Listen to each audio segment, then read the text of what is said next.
The sun goes down. The world gets quiet. Everyone else seems to drift into peaceful sleep. But you're wide awake, staring at the ceiling, feeling a pain in your chest that wasn't there during the day. The person you love, the person you lost, the relationship that ended, it all comes flooding back with an intensity that takes your breath away. During the day, you were fine. You worked, you laughed with friends, you managed to go hours without thinking about them. But now, in the darkness, with nothing but silence around you, the pain is so sharp it feels like it might break you. You reach for your phone, fighting the urge to text them, to look at their photos, to do anything that might ease this crushing feeling in your chest. Why does love hurt so much more when the sun goes down? Why does heartbreak feel survivable at noon, but unbearable at midnight? You're not imagining this. You're not being dramatic. There's real science behind why your emotional pain intensifies after dark, and understanding it might be the first step towards surviving these brutal nights. Here's what's happening in your mind and body right now. During the day, your brain is occupied. You have tasks, conversations, responsibilities demanding your attention. Your prefrontal cortex, the logical part of your brain, stays engaged. It helps you rationalize your pain, put it in perspective, keep it manageable. You're in survival mode, you're functional. But when night falls, everything changes. Your prefrontal cortex starts shutting down. It's preparing for sleep. Meanwhile, your amygdala, the emotional center of your brain, becomes more active. This is the part that processes fear, anxiety, and pain. Without your logical brain keeping it in check, your emotional brain takes over completely. Every feeling gets amplified. Every worry becomes catastrophic. Every memory becomes overwhelming. There's more. Your cortisol levels, the stress hormone that helps you cope during the day, drop significantly at night. Your body is naturally less equipped to handle emotional distress after dark. At the same time, your brain starts producing melatonin, which can actually increase feelings of sadness and loneliness. Your body's chemistry is literally working against your emotional stability. Then there are the distractions, or rather the lack of them. During daylight hours, you have noise, you have movement, you have other people pulling your focus away from your pain. The TV plays in the background, your coworker asks about your weekend, your friend sends a funny meme. These constant interruptions prevent you from falling too deep into your thoughts.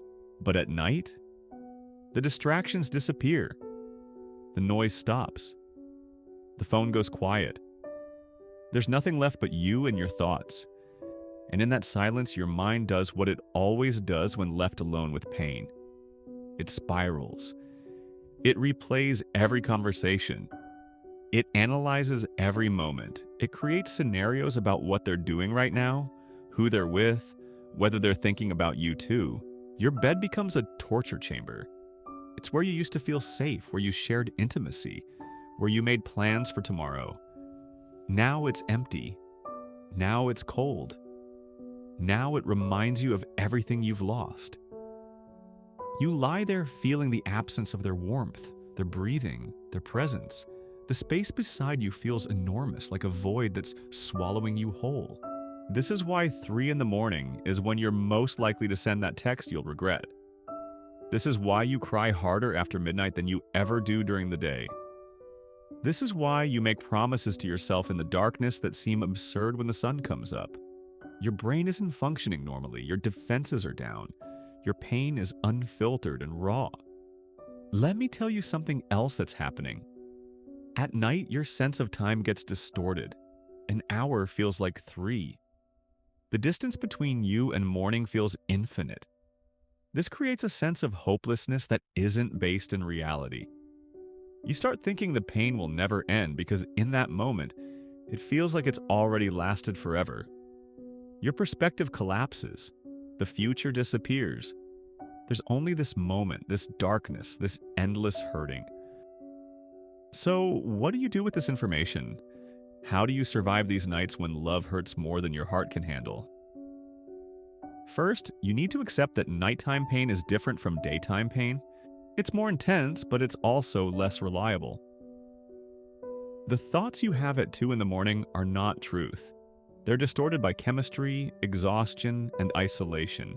Create a nighttime protocol for yourself. Before the pain hits, decide what you'll do when it arrives. Write it down, make it specific. When you feel the heartbreak overwhelming you, you'll read a book for 15 minutes. You'll listen to a specific playlist. You'll text a friend who knows what you're going through. You'll write in a journal. You'll do anything except reach out to the person who hurt you. Control your environment. Keep your phone across the room, not next to your bed. Charge it somewhere you'd have to physically get up to reach it. This creates a barrier between you and impulsive decisions. Make your bedroom a space that doesn't trigger memories. Change something, move furniture, get new sheets. Do whatever it takes to make it feel less like a shrine to what you lost. Understand that nighttime emotions are temporary. When your chest tightens and your mind races and everything feels impossible, remind yourself that this feeling has an expiration date. Morning will come. Your logical brain will come back online. Your perspective will shift. The pain won't disappear, but it will become manageable again.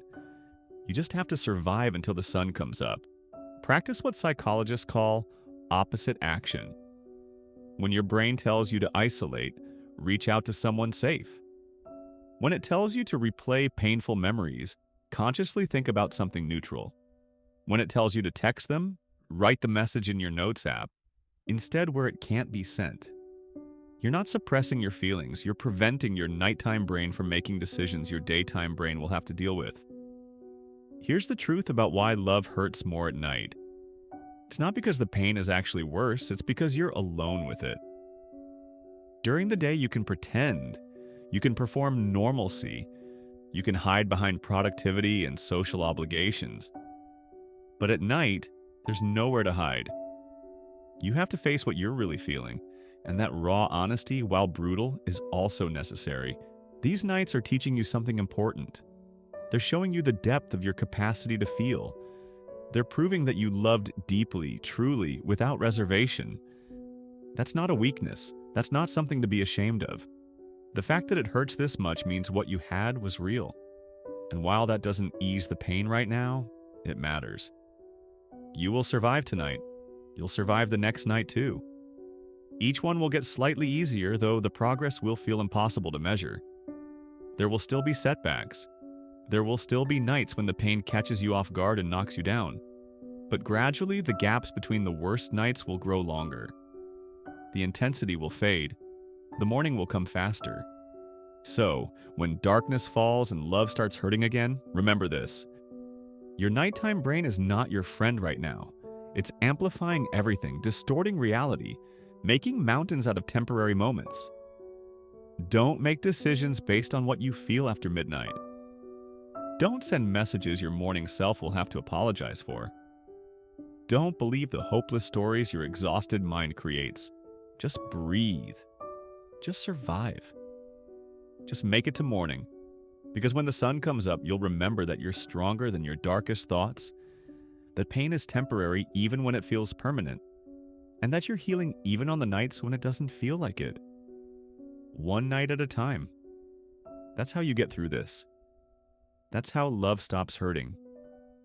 Not all at once, but slowly, night by night, until morning brings more peace than pain.